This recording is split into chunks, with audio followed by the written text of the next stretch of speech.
Hello everyone, welcome to our channel job information science study update. আজ চলে এসেছি গ্রাম পঞ্চায়েতের তরফ থেকে নিয়োগ হওয়া 8টি চাকরির বিস্তারিত একসঙ্গে নিয়ে, যেখানে আপনারা মাধ্যমিক পাস যোগ্যতায় আবেদন করতে পারবেন। বিস্তারিত শুরু করার আগে যারা আমাদের চ্যানেলে নতুন আছেন তারা অবশ্যই চ্যানেলটিকে সাবস্ক্রাইব করুন এবং পাশে থাকা বেল আইকনটি অবশ্যই প্রেস করুন নতুন ভিডিও নোটিফিকেশন সবার আগে পাওয়ার জন্য। তো চলুন দেখে নেওয়া যাক আজকের ভিডিও। প্রথমে যে পদটি নিয়ে কথা বলবো সেটি হলো ওয়ার্ক অ্যাসিস্ট্যান্ট জেলা পরিষদের।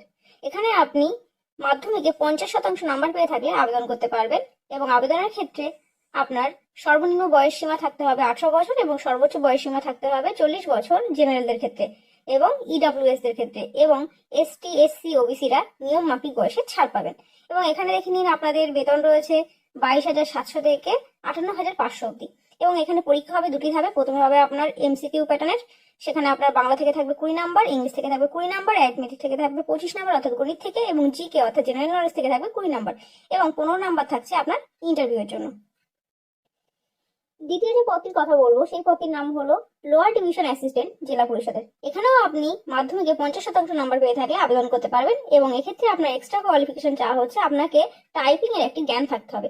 এবং এখানেও বয়স সীমা, বেতন এবং পরীক্ষা পদ্ধতি আগেটির মতো একই রয়েছে। তৃতীয় যে পদটির কথা বলবো সেটি হলো ডাটা এন্ট্রি অপারেটর জেলা পরিষদের। এখানেও আপনি মাধ্যমিক পাস যোগ্যতায় আবেদন করতে পারবেন এবং এক্ষেত্রে আপনার কিছু এক্সট্রা কোয়ালিফিকেশন লাগবে। সেটি হলো আপনাকে 1 বছরের অভিজ্ঞতা থাকতে হবে ডাটা এন্ট্রি অপারেশন কাজের উপরে, নিজের পার্সোনাল কম্পিউটারের উপর। এছাড়াও আপনাকে 3 মাসের একটি কোর্স করে থাকতে হবে কম্পিউটারে, সেটি রাজ্য সরকার বা কেন্দ্র সরকার স্বীকৃত যে কোনো ইনস্টিটিউশন থেকে। এছাড়া আপনার 1 ঘন্টায় 6000 কি প্রেসের একটা স্পিড থাকতে হবে এবং আপনাকে বাংলায় টাইপিং এর ক্ষেত্রে পার মিনিটে 20টি ওয়ার্ড এবং ইংলিশে টাইপিং এর ক্ষেত্রে 1 মিনিটে 30টি ওয়ার্ডের টাইপিং স্পিড থাকতে হবে। এবং এক্ষেত্রেও বয়স সীমা, পে স্কেল অর্থাৎ বেতন এবং পরীক্ষা পদ্ধতি আগের পদগুলোর মতো একই রয়েছে। চতুর্থ যে পদটির কথা বলবো সেটির নাম হলো ডাটা এন্ট্রি অপারেটর। এটি হলো পঞ্চায়েত সমিতিতে। এই পদটিতে আপনি তৃতীয় পদটির মতো একই রকম শিক্ষাগত যোগ্যতায় আবেদন করতে পারবেন এবং এখানেও আপনার এজ অর্থাৎ বয়স সীমা এবং বেতন এবং পরীক্ষা পদ্ধতি তৃতীয় পদটির মতো একই রয়েছে। পঞ্চম যে পদটির কথা বলবো সেটির নাম হলো অ্যাসিস্ট্যান্ট ক্যাশিয়ার জেলা পরিষদের। এখানেও আপনি মাধ্যমিকে 50% নাম্বার পেয়ে থাকলে আবেদন করতে পারবেন এবং এক্ষেত্রেও আপনার বয়স সীমা, বেতন এবং পরীক্ষা পদ্ধতি পূর্ববর্তী পদগুলোর মতো একই রয়েছে। এবার যে পদটির কথা বলবো সেটির নাম হলো অ্যাকাউন্টস ক্লার্ক পঞ্চায়েত সমিতিতে। এখানেও আপনি মাধ্যমিক পাস যোগ্যতায় আবেদন করতে পারবেন এবং এক্ষেত্রে আপনাকে কম্পিউটার অ্যাপ্লিকেশনের উপরে একটি ডিপ্লোমা থাকতে হবে এবং এক্ষেত্রে আপনার বয়স সীমা, বেতন এবং পরীক্ষা পদ্ধতি পূর্ববর্তী পদগুলির মতো একই রয়েছে।